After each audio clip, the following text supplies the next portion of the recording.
All right, good afternoon, everyone. I hope you guys are doing okay. This is an emergency market update video after what we are seeing happen in the stock market over the past few days. I think it's been a pretty bad bloodbath, and I'm going to share with you guys what is actually happening and what you should do right now before the market opens. So make sure you are watching this video before the market opens tonight.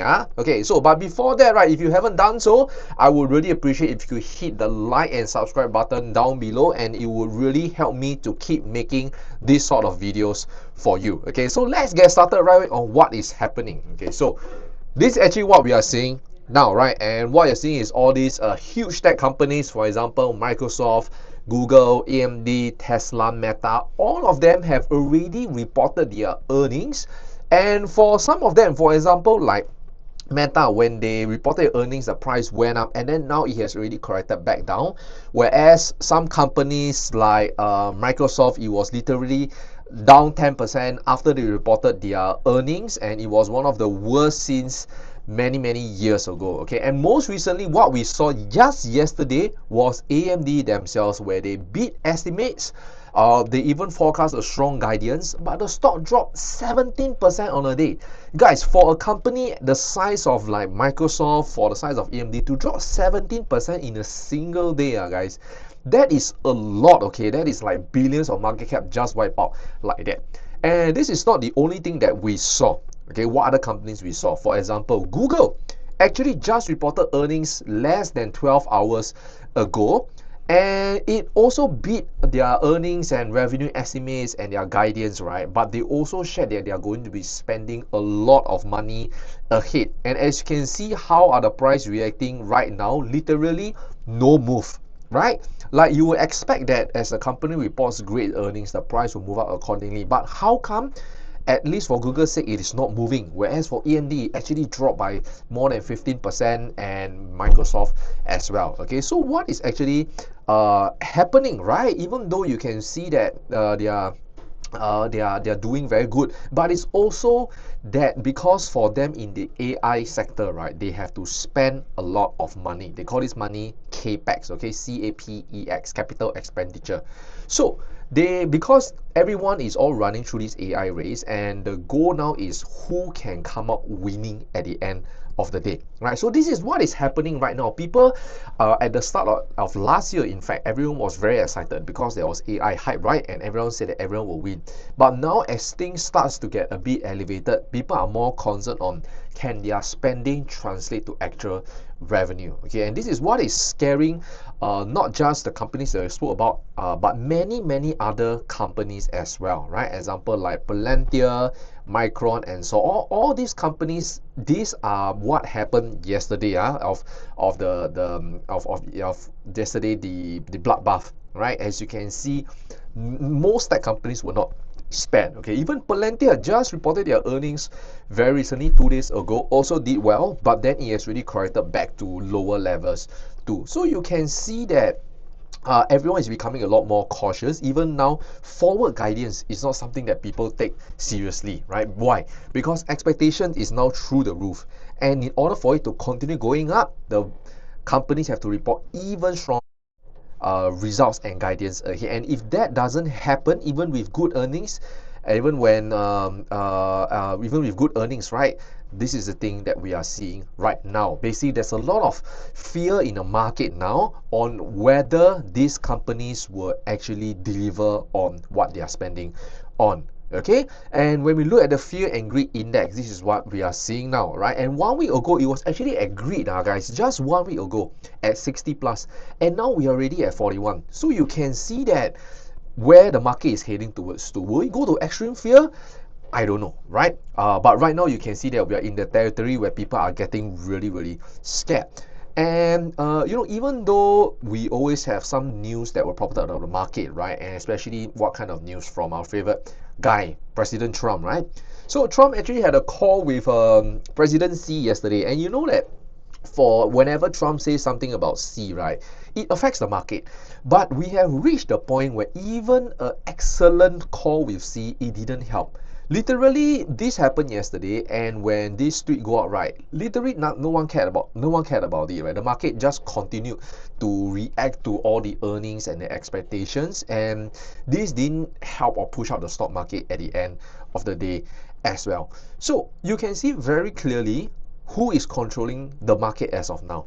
The bears are controlling, right? If you go and see YouTube videos, if you go and see on X, right, literally everyone is screaming doomsday. Okay, but guys, this is why I'm doing this video, right? I want to share with you both sides, right? The bad as well as the good, and what you should consider as an investor. Okay, so just make sure to watch till the end, so you will know exactly what to do before the market opens, right? So where did all of this fear come from? It came from this thought that AI will eat software.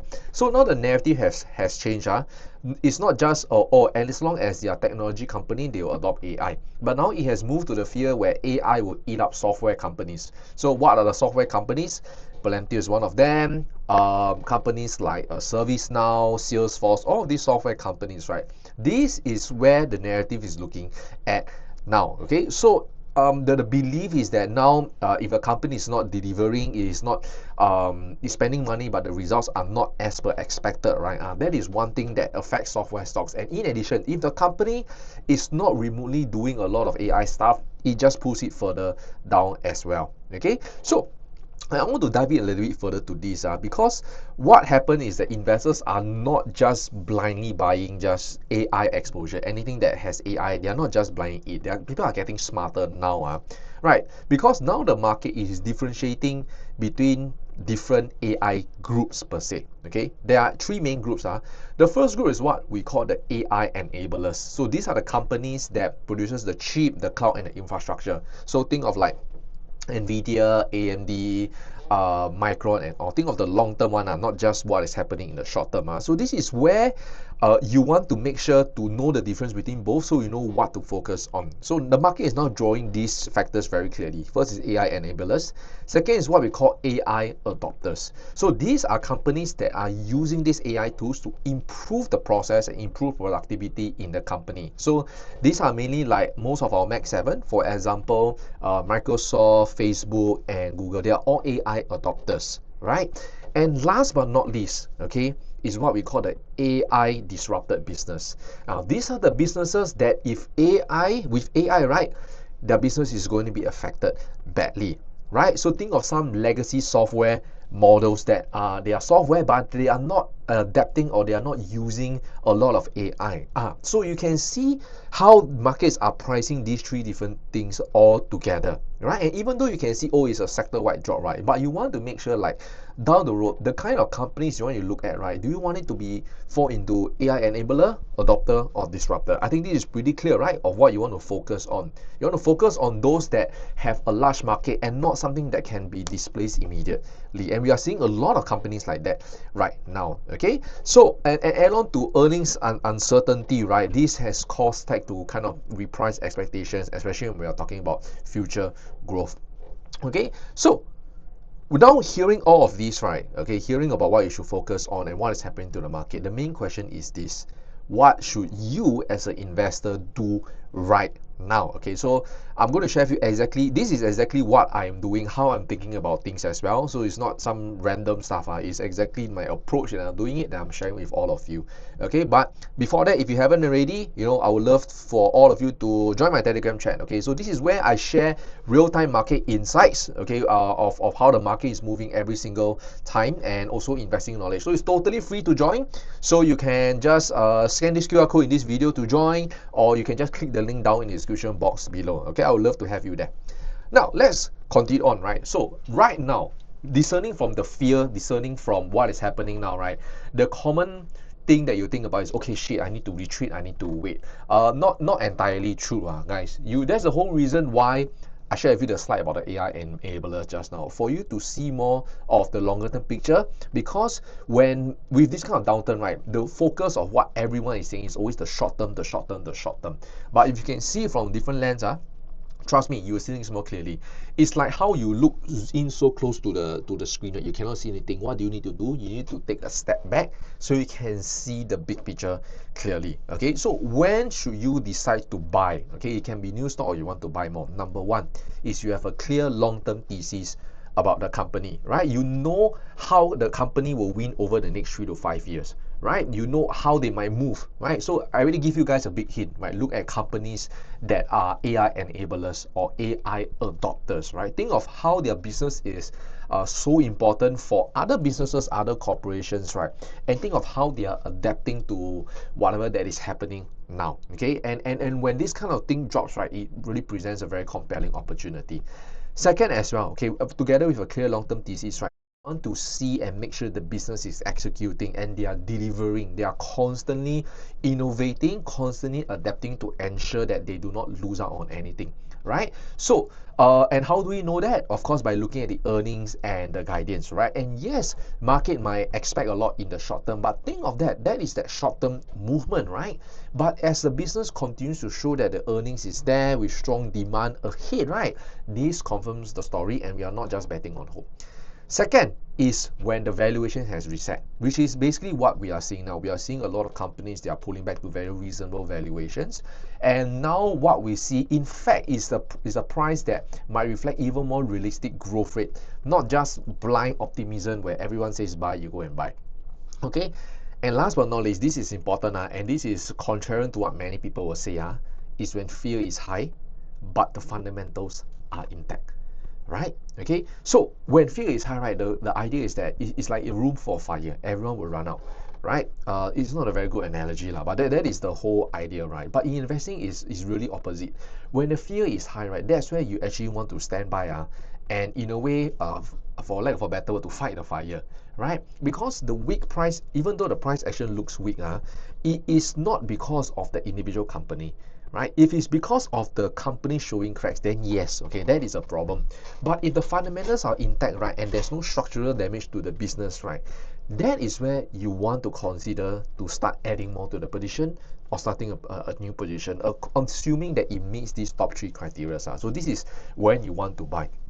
Now, of course, knowing when to buy, you must also know when to sell, correct? There must be two sides, right? So when to sell? The first one is if the company consistently meets earning expectations, right? I think we've seen some examples recently of PayPal, right? They dropped 20% and they suddenly had a new CEO change and all, they reduced their guidance and all of this, right, is where you can see that, oh, are there cracks starting to form in the business, right? So these are when you want to sell. And sometimes, right, the thing about investing is sometimes you might want to keep on the hope. Why? Because you want to prove that you are right. But I think one thing that I've learned over investing is that when the company, the fundamentals has failed, right, sometimes you need to really cut ruthlessly, because the cost, right, of using that money for something else that can generate higher returns, it might actually be higher than just hoping for the stock to return. So this is very important to know. Second is if the long-term competitive position erodes. Okay, for example, customers switching away, or what we are seeing now with AI taking the main headlines right now, right? From something that is used by all around the world, and now and suddenly, a good example, right? Like Blockbuster last time that they sell DVD. Netflix came in, totally erased their long-term competitive advantage right away, right? So these are the kind of things where if you notice that happening for a company, that means the fundamentals have changed. And last but not least is if your conviction is not there anymore, which should actually come from this point one and point two. Okay, so these are when to buy and when to sell. But now, in terms of like the mindset, what you should do now, right now they know when to buy, when to sell, right? Okay, this is more about mindset, right? About how you want to think of things, right? You want to make sure that you're owning high quality businesses, not just headlines. That means you don't want to spend your whole day just looking at the headlines, because you will end up scaring yourself to like deeper grounds. Because everyone, the only thing now, fear is the easiest thing to sell. That's what everyone will sell you. They were saying that, oh, the market is crash is coming. Some people will compare it to the dot-com bubble, many things, and we've seen this over the years for so many times already, right? Is the short-term narrative is the easiest thing to sell, right? So, but you want to make sure and look at your portfolio that you're owning quality businesses and you're not letting the headlines shake you. Second, this is what similar, right? Buy when fear is high and the fundamentals are intact, right? So it's related to one, right? You want to make sure that you spend the time now to look at the companies, ask yourself, did anything change about the business? Did the business suddenly stop being in AI or stop doing what they've been doing and pivoted to another field? These are the kind of things that you want to ask yourself. Second is, if the valuations disconnect from reality lah, right? If let's say the company has really fly up super high and the valuations are crazy, right? This is where you want to consider trimming, right? Okay, when you say trim, it might not be selling everything, but this also comes in together with if your conviction is not there. And last, stay patient, right? Opportunities usually follow uncertainty, and I would say that right now there are some really compelling opportunities that I am looking at and that you should look at as well. Okay, and know that volatility is definitely back. But guys, this is not a bad thing, right? Many people see volatility as high and it's time to avoid the market. That's not necessarily true. Volatility is back, okay? But as investors, you want to learn how to embrace volatility and use this to advantage to buy good companies, because bad companies, right, during crisis, they will be destroyed totally. Good companies will survive this crisis, and great companies will use this kind of crisis to be improved further. Okay, so this guy is Andy Grove, this the ex-Intel CEO. So I find this quote very wise, and the whole idea of sharing all of this with you is to ensure that you look at it from your own perspective of your portfolio, not from what the media is saying. Okay, and also one thing just to give you guys a bit of comfort lah. Okay, so based on the history, like the past 10 years, actually, right, February has been a bad month. Historically, you can see, right, February and September has historically been a pretty bad month. You can see, right, and now we are just in February. Okay, so this is, in a way, it's not super surprising, right, based on history that we've seen, and this is the past 10 years, even until 20 years, and since the 1950s. So February has always been a shaky month. But you can see, right, March, April, May is all positive, and September is the down. But another thing that I want to show you, right, is actually also historical data, right, of how the S&P returns are ever since when January returns are between 0 to 2%. So you can see, when January returns are between 0.2%, okay, the next 11 months, how the S&P will return, okay, the average is 12%. Okay, there's only 1 year in 1966 where it was negative, right? And you can see 2026, right, this is the latest that we have lah, where January closed at 1.4%, and where will the next 11 months move? We have no idea, but based on history, right, you can see, right, there is a good chance in the next 11 months will be higher than today, right? So all of this is to really help you to, instead of like you zooming so close, guys, you want to look back and look at all of this, right, so that you are able to think clearly for yourself and think rationally. Okay, and this is one of my favorite slide that I like to see, right, that stocks tend to go higher despite all the bad news, right, about zooming out, right? Many times people will just zoom into that specific instances and tell you what to do, but if you really zoom out, you can see how, by ignoring all of these geopolitical events and just ensuring that you are investing in great companies, right, you can see that the long-term trend speaks for itself. Okay, so that's all that I have for you. I hope that this is super helpful and you know what to do when the market opens today. In fact, everything that I share, it can be applied throughout your lifetime of investing.